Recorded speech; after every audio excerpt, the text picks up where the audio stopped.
Everyone.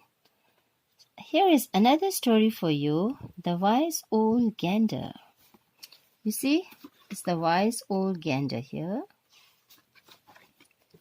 A wise old gander lived on a big tree with his flock of geese. One day, he saw a creeper growing around the tree. "Cut it when it is small," he told the others. "If it grows, humans can use it as a rope to climb the tree and catch us." The younger ones did not listen.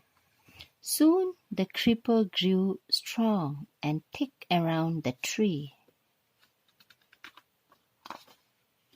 One day, a hunter climbed the tree with the help of the creeper. He laid a trap and caught all the geese. You see, this is the hunter here. "Don't worry," said the wise gander. "Just pretend to be dead when the hunter comes."